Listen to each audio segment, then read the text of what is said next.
Hello दोस्तों, आपका स्वागत है आपके अपने चैनल स्टडी इन प्रोग्रेस पे। जैसा कि हम रीजनिंग पढ़ रहे थे, रीजनिंग में हमारा चल रहा था क्यूब एंड क्यूबॉइड, यानी कि क्या, घन और घनाभ। इसके हमने दो पार्ट देख लिए हैं। फर्स्ट पार्ट में क्या था, घन और घनाभ के इम्पॉर्टेंट फैक्ट, यानी जितने फॉर्मूले बनते हैं सारे के सारे फॉर्मूले बहुत ही अच्छे से देख लिया है कि जब हमें क्या निकालना होता है, अंतः केंद्र, मध्य केंद्र या शीर्ष केंद्र, सारे के सारे फॉर्मूले बहुत ही अच्छे से फर्स्ट पार्ट में देख लिया है। इसके सेकंड पार्ट में हमने देखा है कि जब 3D फिगर होती है उसमें हमें घनों को गिनना होता है कि इसमें कितने नंबर ऑफ क्यूब या क्यूबॉइड हैं। तो इसको भी हमने बहुत ही अच्छे से देख लिया। अगर आपने नहीं देखा है तो देख लेना, चैनल की प्लेलिस्ट में मिल जाएगा ऑल रीजनिंग चैप्टर के नाम से। तो आज देखते हैं हम इसका थर्ड पार्ट। इसमें हम देखेंगे सारे के सारे क्वेश्चन जो प्रीवियस ईयर सारे के सारे क्वेश्चन घन और घनाभ से आए हुए हैं। तो वीडियो शुरू करते हैं। वीडियो शुरू करने से पहले अगर आपने चैनल को सब्सक्राइब नहीं किया है तो चैनल को सब्सक्राइब कर लीजिए, उसके बगल में बने हुए बेल आइकन को भी प्रेस कर लीजिए, जिससे कि मैं कोई सी भी वीडियो डालूँ आपको तो नोटिफिकेशन आ जाए और आप वीडियो देख पाएँ। तो देखते हैं क्वेश्चन। सारे के सारे क्वेश्चन आपको स्क्रीन पर दिखेंगे, जिसमें पहला क्वेश्चन आपको स्क्रीन पर दिख रहा होगा। क्या है इसमें, एक 18 सेंटीमीटर के ठोस घन से यदि 3 सेंटीमीटर के छोटे छोटे घन बनाए जाए तो कुल कितने घन बनेंगे। किस में आया हुआ है, UPSSC वीडियो में आया हुआ है। लोअर PCS का क्वेश्चन है ये।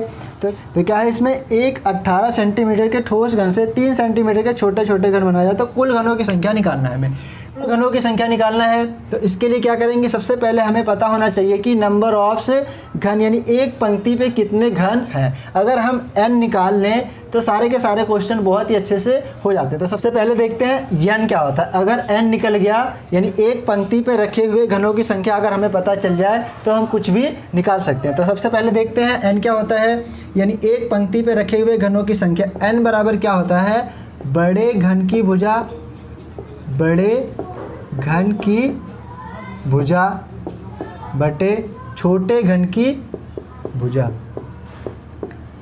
छोटे घन की भुजा। n क्या होता है, एक पंक्ति पर रखे हुए घनों की संख्या, एक पंक्ति पर रखे हुए घनों की संख्या। n क्या होता है, एक पंक्ति पर रखे हुए घनों की संख्या। n बराबर होता है बड़े घन की भुजा बटे छोटे घन की भुजा। अगर कुल घन की संख्या निकालना हो, कुल घन निकालना हो तो n क्यूब कर देते हैं, कुल घन आ जाएगा। तो सबसे पहले हम निकालते हैं n बराबर क्या है, बड़े घन की भुजा। बड़े घन की भुजा कितना दे रखा है, 18 सेंटीमीटर। छोटे घन की भुजा यानी जितने टुकड़ों में बनाना है, यानी जितने छोटे छोटे बनाने हैं, क्या है वो, 3 सेंटीमीटर। तो 3 सेंटीमीटर आ गया नीचे, इसको काटते हैं तो कितना आ गया, 6, यानी n बराबर आ गया 6।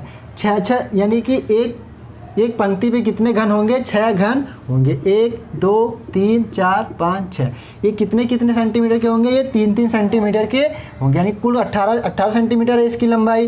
तो 3-3 सेंटीमीटर के 6 घन इस पर आ जाएंगे। n बराबर आ गया 6। हमें निकालना है कुल घन, तो कुल घन निकालने के लिए क्या करेंगे, n का क्यूब कर देंगे, 216। तो नंबर ऑफ घन यानी कुल घन कितने हो गए, 216। ये किस ऑप्शन में दिख रहा है, ए ऑप्शन में। तो ए हो गया हमारा सही। आपने इस क्वेश्चन को बहुत ही आसानी से सीख लिया। क्या करना था इसमें, नंबर ऑफ यानी कि एक पंक्ति पर रखे हुए घनों की संख्या निकालना था, उसको हमने निकाल लिया। बड़े घन की भुजा बटे छोटे घन की भुजा करके n बराबर 6 आ गया। नंबर ऑफ घन यानी कि कुल घन निकालना है, इसमें कितने घन दिख रहे हैं, कुल घन निकालने के लिए n का क्यूब कर देंगे, 216 आ गया। आपने इसको बहुत ही आसानी से सीख लिया। अब देखते हैं नेक्स्ट क्वेश्चन। ये क्वेश्चन भी आपको स्क्रीन पे दिख रहा होगा। क्या है इसमें, एक घन को 125 भागों में विभाजित किया गया, इस विभाजन से प्राप्त छोटे घनों की भुजा 3 सेंटीमीटर है, बड़े घन की भुजा क्या रही होगी। अब इसमें हमें क्या निकालना है, बड़े घन की भुजा निकालना है। क्या दे रखा है इसमें, यानी n क्यूब दे रखा है, छोटे घन की भुजा दे रखा है। जब n क्यूब दे रखा है, यानी क्या दे रखा है, n क्यूब क्या होता है, कुल घनों की संख्या। कुल घनों की संख्या दे रखा है 125। जब n क्यूब बराबर 125 है तो क्या करेंगे, हम इसका घन मूल निकालेंगे। यानी कि अगर हम तीनों तरफ यानी कि इसका कर दें करड़ी में अगर इसको और इस करड़ी को इधर कर दें, यानी तो n बराबर क्या हो जाएगा, इधर चला जाएगा ये, तो इसका 125 ये करना होगा। तो n बराबर क्या आ जाएगा, 5 आ जाएगा। n बराबर आ गया 5।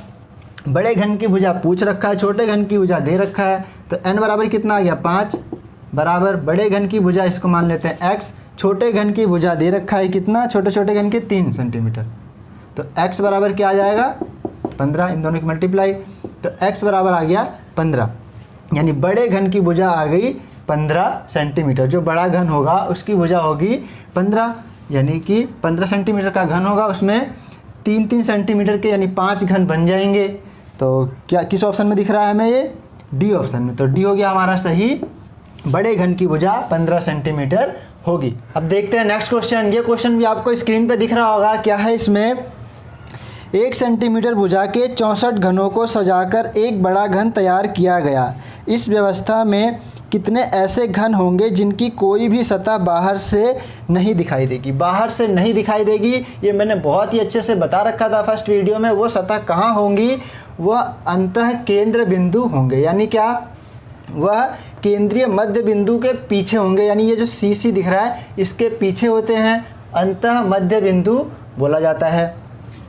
तो उनको निकालने का फॉर्मूला क्या है, तो पहले देखते हैं हम। क्या है इसमें, 1 सेंटीमीटर भुजा के 64 घनों को सजाकर एक बड़ा घन बना गया है। क्या है इसमें, यानी कि n³ बराबर दे रखा है 64 घन, यानी कुल भुजाओं की संख्या दे रखा है 64, तो n बराबर आ जाएगा, इसका क्यूब रूट कर देंगे, कितना जाएगा ये 4, तो n बराबर आ गया 4, यानी एक पंक्ति पे रखे हुए घनों की संख्या कितनी आ गई 4, या 1 2 3 4। ये क्या होता है साइड में, अगर इस लाइन पे देखें हम तो क्या होते हैं, ये साइड में और ये साइड में, इसके बीच में होता है बीच में, ये होता है साइड में, इस पे देखें तो ये होते हैं बीच में। तो ये साइड वाले हो गए, ये साइड, ये बीच में आ गए। जब आगे हम देखेंगे कलर, यानी 2 सतह रंगीन, 2 सतह रंगीन और तीनों सतह रंगीन, यदि तीनों कोनों पर होते हैं, तो आगे देखेंगे हम। तो अभी क्या है, n बराबर आ गया 4, यानी 1-1 सेंटीमीटर के सारे हैं, 1-1 सेंटीमीटर के बोल रखा है, तो सारे आ गए 1-1 सेंटीमीटर के। अब क्या पूछ रखा है, तो जिनकी कोई भी सतह बाहर से दिखाई नहीं देगी। बाहर से दिखाई नहीं देगी, इसका मतलब क्या निकालना है हमें, अंतः केंद्रीय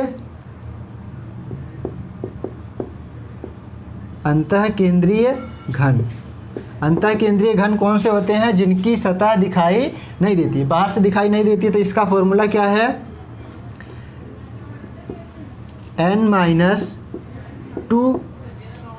n-2 का होल क्यूब।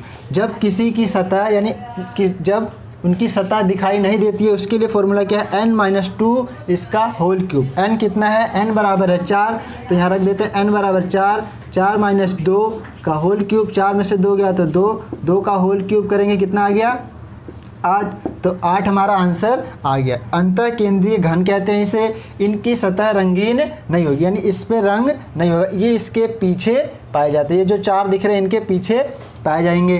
तो 4 इस साइड पे पाए जाएंगे, 4 उस साइड पे, यानी 4 और 4 8 हो गए। तो ये किस ऑप्शन में दिख रहा है, डी ऑप्शन में। तो डी हो गया हमारा सही। अब नेक्स्ट क्वेश्चन देखते हैं। ये क्वेश्चन भी आपको स्क्रीन पे दिख रहा होगा। क्या है इसमें, 4 इंच आकार के एक ठोस घन के विपरीत फलकों के जोड़े लाल, हरे और काले रंग के हैं।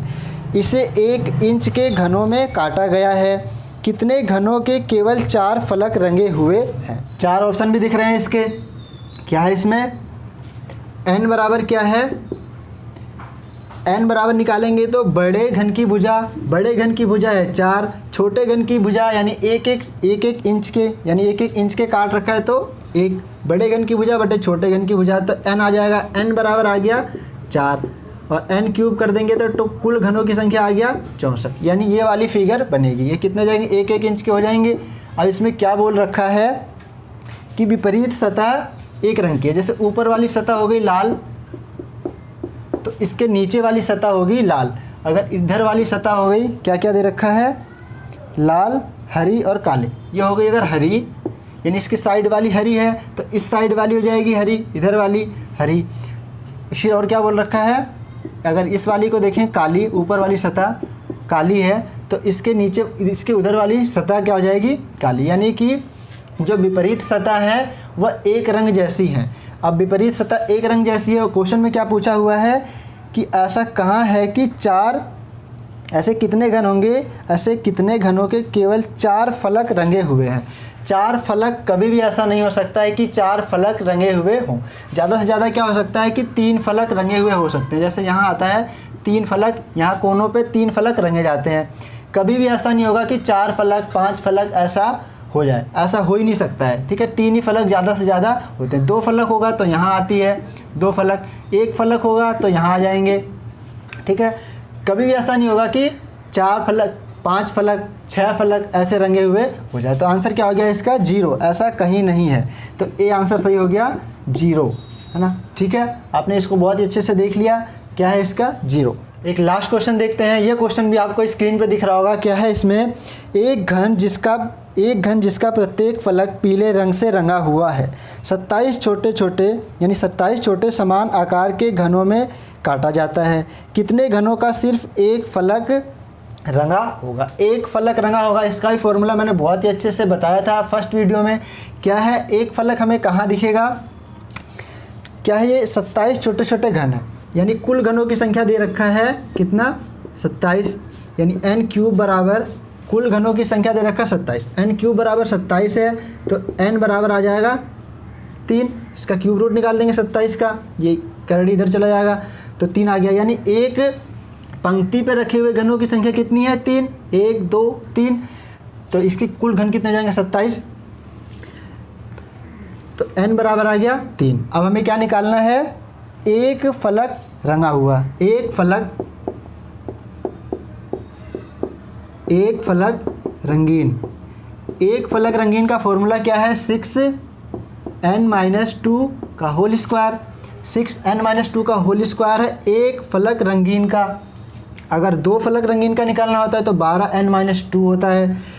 तो 6n-2 तो रखते हैं इसमें 6n कितना है, n दे रखा है 3, तो 3-2 का होल स्क्वायर। 6 3 में से 2 गया 1, यानी 1 का स्क्वायर करें तो 1 ही, यानी 6 आ गया आंसर। 6 किस ऑप्शन में दिख रहा है, सी ऑप्शन में, तो सी हो गया हमारा सही। आपने इसको भी बहुत ही आसानी से सीख लिया। ये कहाँ दिखेगा हमें, एक फलक रंगीन यहाँ दिखेगा, यहाँ पे। 2 फलक रंगीन का पूछता तो यहाँ दिखता। 3 फलक रंगीन कहाँ है, कोनों पे होती है यहाँ। तो एक फलक रंगीन का पूछा था हमें, दिख रहा है एक यहाँ, एक इस पे दिख रहा है, यानी एक इस सतह पे दिख रहा है। तो 6 सतह होती हैं, कुल 6 सतह हो जाएंगी। एक इस पे दिखेगा, एक इस पे, एक इस पे, एक इस पे, सारी सतहों पे एक एक, यानी 6 कुल हो जाएंगे। आपने इसको बहुत ही अच्छे से सीख लिया। ऐसे ही करा जाता है। अब कल की वीडियो में हम देखेंगे जब एक से ज़्यादा क्वेश्चन, एक ही क्वेश्चन में एक से ज़्यादा क्वेश्चन पूछ लेता है और उसमें कन्फ्यूजिंग क्वेश्चन, केवल वाले भी, सारे के सारे क्वेश्चन बहुत ही डिटेल में देखेंगे। अगर आज की वीडियो आपको अच्छी लगी हो तो वीडियो को ज़्यादा से ज़्यादा शेयर करें और चैनल को सब्सक्राइब करें, ऐसे ही अच्छे से रीजनिंग को फुल डिटेल में पढ़ने के लिए। तो वीडियो देखने के लिए आपका बहुत बहुत धन्यवाद। Thank you.